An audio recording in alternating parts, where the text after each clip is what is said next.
No matter how well you play for your club team, the England team is already set in stone. What do you think is the problem? Is it like you're saying it's too set in stone, the selection of the players? And the whole system needs to be overhauled. When you look at it, you turn around and say, well, how many of the people at the FA play football? We can talk and talk and talk about, oh yeah, grassroots. What do they actually know about grassroots? Do you know why a lot of players, retire from football and don't bother going to do the coaching badges and all that? Because, for instance, you go and do your coaching badge and you could have a guy who's got all the qualifications, who's played at no level whatsoever, saying to you, well, I think you should make this run, I think you should do this, and you look at him as if to say, well, did you play the game? No, I didn't play the game, but I'll tell you what, qualifications, it beats the object. Welcome back. That was last week's episode of Bola.Mamak, where Andrew Cole was actually saying that the English FA should be run by former players. I think it's more side on the footballing side are worried about. Doesn't want footballers to be pen pushers in the offices. He thinks that we should have people leading the football side of it who have actually played the game, who've got a general idea to be able to go out and talk it. Leave the other people sitting behind doing the paperwork stuff. And the only person of note we've actually got, I think, is Trevor Brooking, who's an ex-professional, very, very clever man. You see, one of the best nations in the world, Germany, they've got ex-players involved. Bayern Munich have got ex-players involved. Every top country, like even Argentina, even the Brazilians have it.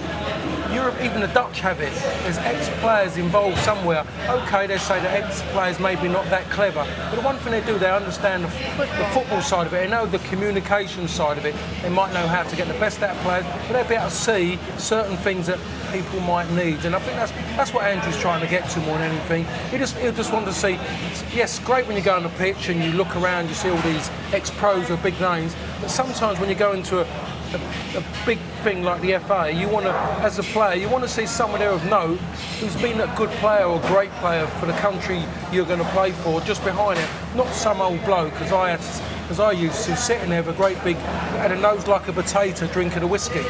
So he didn't have a clue, and he'd walk around with his FA badge.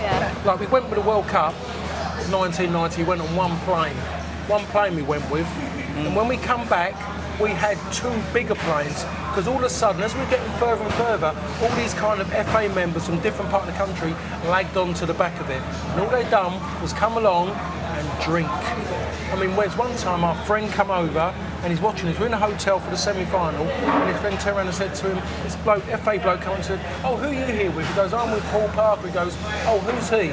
Oh, he's wearing number 12, he's right back in his black. Oh, wow. And that was an FA bloke. So that's what we're fighting against in England. Oh, wow. And people keep wonder why we're struggling as a nation, football-wise, going forward, because we haven't got our back bit right. If you're not strong in the back, you're not going to be right up front. So do you think that the biggest guy shouldn't be the ex-footballer should be the biggest guy? I mean, could be the president of the FA? No, I don't think that. I still think if that happened.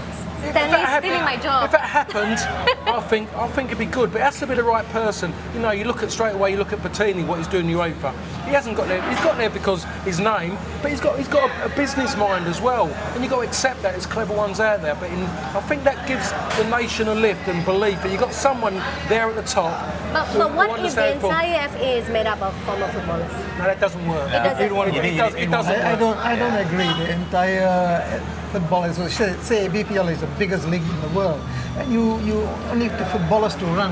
I think professionally it's like a big business. You need experts. Marketing that and these. I think on the football part of coaches, players, they can handle the technical department, the competition, which is how to organize the competition, give rest, that and the development. Yeah, that we need people who are former players who are problem in the FA is but actually on the administration part of it, I think you need expertise. Coach, as you said, but the problem comes when a corporate guy comes in and gives decisions for football. Sorry, man. I know you're going to put the issue about a footballer becoming the ex-footballer holding the biggest post in FAM. I'll bring it back to FAM. Okay, the English FA is far away. Let's bring to the core problems here in this country, FAM. First thing is there a general consensus that politicians should not be involved in the running of the football of this country. Rule number one, national level, state level. Rule number one. Secondly, should the royalties be involved? Now there's a plus and a minus to that. The plus side of having big names in FAM is the power of pulling in money for sponsorship. That's why some of the presidents of the politicians and the royalties are present. Negative side, of course, when you look at it, what is your experience of playing football and running football? Honestly. So that's a plus and minus. But just because a footballer knows how to play football doesn't mean he knows how to run a show. Like a DJ may be very good in mixing a music in a nightclub, but doesn't mean he knows how to run a nightclub. Okay, but how do we strike a balance? That's when the question That is comes. the best. His question is, should the highest highest position be a footballer? I see it's vice versa. A situation becomes a problem when a corporate guy makes decision on football basis and an ex-footballer makes decisions on money-making decisions, on corporate decisions. So how do we strike the balance? That's the balance. That's the balance. For me, I would say this is Australian model. They tried this with a billionaire called Rob Lowe or something like that. He came in and he started running the A League with a lot of money, but not necessarily worked. Westfield Shopping That's Centre. right. That's right. They used that model, but unfortunately, it didn't actually work to what the expectation was. But it did work better than the former A League. Same thing here. I think actually talking to Messiah and a couple of other fans, they do say generally, right, a business-minded person should be running FAM. But this is where the problem is. Football Association of Malaysia should be governing the development of football, not the management of the league. It should be privatized. Okay, speaking about, as you said just now, about the president being a former player, well, Pravin Supia says because by doing that, the president would know what problems the current players are facing. And Ganesh says the interest transcends to not only players but also grassroots development, the fans, media, and everyone else.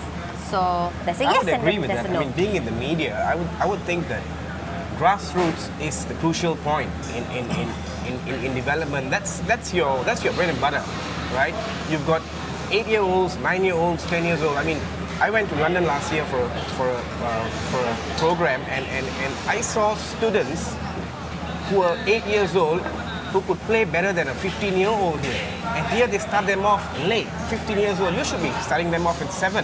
So that's grassroots. And grassroots, as you grow up, as a footballer, you tend to improve yourself, the knowledge, right? And your knowledge is strictly football. So leave the football to the footballing Exactly. Correct. experts. Yes. Agreed. And leave the administrators, the administrative part of football to the professionals. Yeah.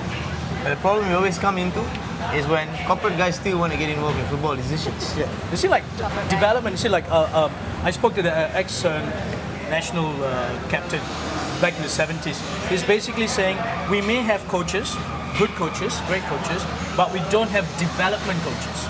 This is what addressing your issues, you know, like the 8-year-olds, the 5-year-olds. The grassroots development. The grassroots development. And it should be left, and I think that's where Andy Cole is coming from. Leave it to the players because they've done the game, they're playing the game, they know it. Like you, Samuel, for instance, you play the game. The biggest That's what you problem should Malaysia But what Andy Cole is trying to say is the entire FA should be run by former players. No way. There's always need a balance because you need to make money. Yin and yang. Yeah, exactly. Okay, a quick one. Should the president be an ex-footballer? No. No. Doesn't have to be. It's still a position of power. There's more than football to be involved, and that's the thing.